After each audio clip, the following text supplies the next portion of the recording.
Salut à toutes et à tous, ravi de vous retrouver pour une nouvelle édition de la Minute Quintet. On termine la semaine du côté d'Auteuil en compagnie des sauteurs. Avant de parler du Quintet, je vous rappelle que tous les dimanches, nous mettons en jeu un mois d'abonnement au pronostic VIP sur le site turf-fr.com. Pour ce faire, il vous faut tout simplement trouver le gagnant du Quintet de ce dimanche. Ils sont 18 au départ en plus, c'est pas une mince affaire du coup. La semaine dernière, personne n'a trouvé le bon gagnant. Il y aura 2 abonnements en jeu ce dimanche. Donc voilà, vous commentez en bas de la vidéo YouTube, hop, un petit message avec le nom du gagnant et le numéro par exemple.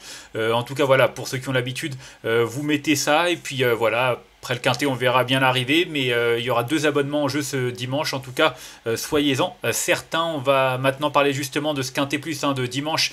C'est un très beau prix, le prix Luther 3. C'est un gros handicap très convoité, une listed race qui fait la part belle à des chevaux âgés de 5 ans et au-dessus. Un steeplechase qui aura lieu sur une course qui aura lieu sur le steeplechase, 4400 mètres. Comme il y a 3 semaines, on avait eu à peu près un tournoi du même acabit avec pas mal d'efforts sans présence qui sont d'ailleurs de la partie.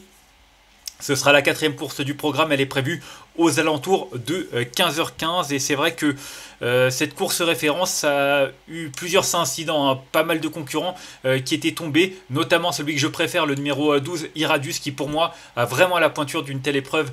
C'était sa rentrée la dernière fois, il a chuté en fin de parcours, alors qu'il était encore en lice pour un bon classement. Faut vraiment pas le condamner là-dessus. C'est drôle parce que déjà, il avait été arrêté au printemps dernier suite à une chute sur ce parcours.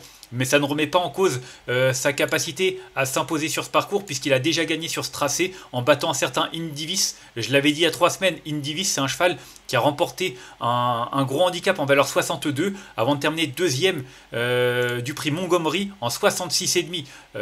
Franchement, ça fait quand même une grosse différence et il le battait avec 4 kilos en plus et lui est pris en 58,5. Enfin bref.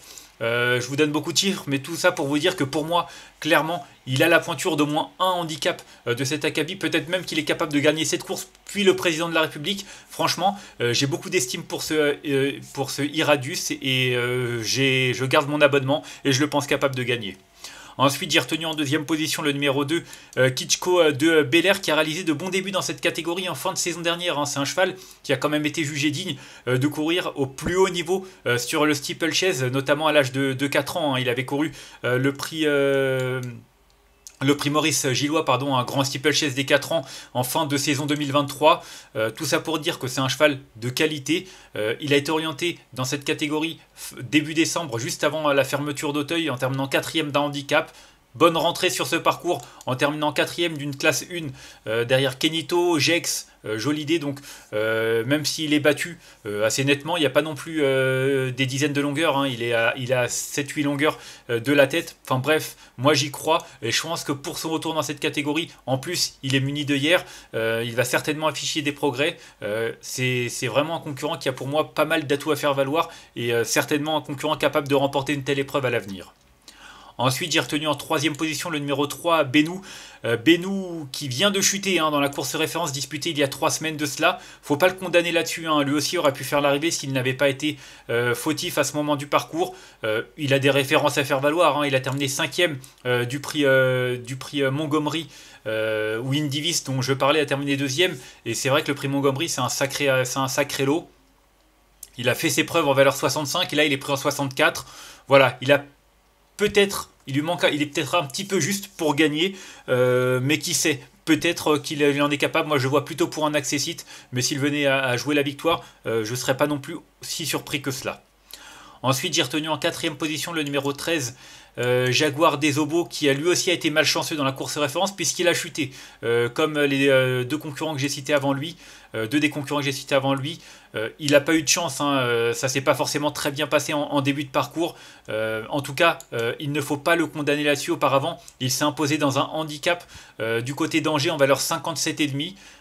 Pour moi, en 58, en steeple, c'est clairement qu'il a de la marge pour jouer les premiers rôles. En plus, il a déjà bien fait sur ce parcours. D'ailleurs, avant sa chute en début de mois, il n'avait jamais déçu sur ce parcours puisqu'il s'y était imposé à une reprise pour 2 places en 3 tentatives. Donc, l'aptitude n'a rien à voir avec sa chute. Pour moi, c'est un concurrent qui arrive avec pas mal de fraîcheur puisqu'il n'a couru que 2 fois cette saison. Une victoire lors de sa rentrée, puis une chute. En tout cas, il n'a vraiment pas couru la dernière fois. Donc, clairement, moi, je le reprends en confiance et je lui accorde toute ma confiance justement.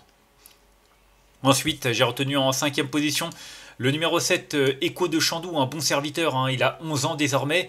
Maintenant, c'est certainement celui qui a les meilleurs titres à faire valoir. Il a quand même fait l'arrivée du prix de la Haie Jousselin il y a environ 1 an et demi de cela. Alors oui, c'était il y a 1 an et demi, mais il a vraiment couru de très très bons lots et face à de très bons rivaux. D'ailleurs, il a déjà fait l'arrivée de cette épreuve puisqu'il avait terminé 4ème il y a 2 ans de cela en valeur 61. Là, il est pris en 62,5. Il fait une petite rentrée, mais il se prépare vite. Donc attention, je pense qu'il faut le suivre d'entrée de jeu. Peut-être qu'à cette valeur, il n'est pas capable de gagner. À mon avis, ce serait très difficile aussi. Mais s'il venait à finir 3, 4, 5, je serais vraiment pas surpris. Et pour moi, il aurait rempli son contrat. Ensuite, j'ai retenu en 6ème position le numéro 8, J'arrive de l'Est, un lauréat de la course référence disputée le 2 mars devant pas mal de ses chevaux, même si de ses adversaires, même si c'est vrai que la plupart a chuté. Il a quand même gagné dans un bon style, il a été pénalisé, hein. Il portait 65,5 kg, là il porte 68,5 kg, il y a 3 kg de différence, mais au final c'est à cause de la référence, il a pris 4 kg en plus au niveau de sa valeur. Toujours est-il que pour moi il a encore un petit peu de marge, toujours muni d'œillère australienne, un artifice qui lui fait du bien en tout cas, même si à mon sens ça va être plus difficile de jouer les premiers rôles, il a le droit de prétendre à une place. Ensuite j'ai retenu en 7ème position l'As Jachar. Je ne sais pas trop où le situer, hein, Jachar, hein. Il dépend d'un entraînement redoutable, hein. Noël Georges, Amanda Zetterholm, on ne l'a pas revu cette année. Il avait remporté une course à condition sur ce parcours début octobre, avant de décevoir, hein, seulement 7ème du prix Fondeur mi-novembre, alors qu'il était favori, il était à 3 contre 1. Du coup voilà. Peut-être qu'il y avait un petit souci, en tout cas on l'a arrêté. Il est muni d'œillère australienne dès son retour en piste. Lui aussi c'est un cheval qui se prépare vite. On l'avait vu faire une bonne rentrée courant septembre l'année dernière, alors qu'il n'avait pas été revu depuis plusieurs mois. Donc attention, je trouve que sur ce qu'il a fait de mieux, c'est un cheval qui a certainement les moyens de bien faire. En tout cas, c'est son premier handicap sur le steeple. Et je pense qu'à cette valeur, même si ça fait pas mal de poids, il faut s'en méfier. Et je l'ai retenu en 7ème position. Et enfin en 8ème position, j'ai retenu le 9 flanqueur qui vient d'effectuer sa rentrée en haie dans un quintet disputé le 15 février dernier.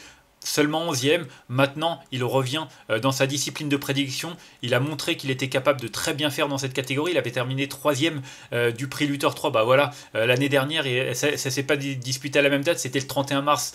Il y avait 10 jours de différence, 8-10 jours de différence. En tout cas, 3ème de cette épreuve l'an passé en valeur 61,5. Là il est pris un 60,5. Alors je pense que sa course de rentrée lui a fait le plus grand bien. Est-ce que ce sera suffisant pour pouvoir jouer les premiers rôles? Ça, j'ai des petits doutes. Je peux me tromper, hein. Arnaud Chaillet, c'est un homme habile et il a certainement bien préparé son coup. Mais je pense qu'il sera peut-être un peu plus compétitif pour le prix du président. En tout cas, je l'ai retenu quand même parce que c'est un cheval de qualité qui peut, en théorie, faire l'arrivée. Et enfin, en cas de non partant, j'ai retenu le numéro 15. Fred Estruval qui vient de terminer 4ème de la course référence. Alors oui, il y a quelques concurrents qui sont tombés, donc ça quand même amoindrit un petit peu sa performance, même si ça ne lui enlève rien d'avoir terminé à l'arrivée de ce quintet. Ça montre qu'il est compétitif, qu'il est en forme. Maintenant, avec 18 partants au départ et des concurrents qui sont peut-être un peu plus affûtés et qui vont, je l'espère, être debout à la fin du parcours, ça limite ses chances et j'en fais plus un regret qu'autre chose. On va faire un petit récapitulatif de ma sélection avec le numéro 12 que j'ai retenu devant le 2, le 3, le 13, le 7, le 8, l'As et le numéro 9. Et en cas de non partant, le numéro 15. En conseil de jeu, pour moi Eradius, je vous l'ai dit, c'est un cheval qui a largement la pointure d'une telle épreuve. Je le reprends en confiance et pour moi il doit lutter pour la victoire. Le 2, Klitschko de Bel Air, qui a montré de la qualité dans les handicaps en fin de saison dernière, qui a été également préparé pour cette épreuve. Je pense qu'il doit lui aussi jouer un très bon rôle. Et puis le numéro 3, Benou, je reprends en confiance, il a chuté, mais à ce poids, il a sa chance et muni d'œillère australienne comme à son habitude, je pense que lui aussi doit remettre les pendules à l'heure. Donc voilà, 12, 2 et 3, mes 3 préférés. Maintenant, il y a 18 concurrents au départ, c'est quand même une course qui est assez ouverte, il faut que ça se passe bien, faut pas qu'il y ait d'incident, mais en tout cas voilà, ça c'est mon analyse. J'espère qu'elle sera pertinente. En tout cas, on va se quitter là-dessus. Moi, je vous remercie d'avoir suivi cette nouvelle édition de la Minute Quintet. Si vous avez aimé cette vidéo, n'hésitez pas à la liker, à la partager ou encore à vous abonner à notre chaîne YouTube en cochant la petite cloche pour être au courant des prochaines vidéos. On se retrouvera lundi du côté de Chantilly pour la prochaine édition. D'ici là, je vous souhaite une excellente journée et de bons jeux à tous. Bye bye.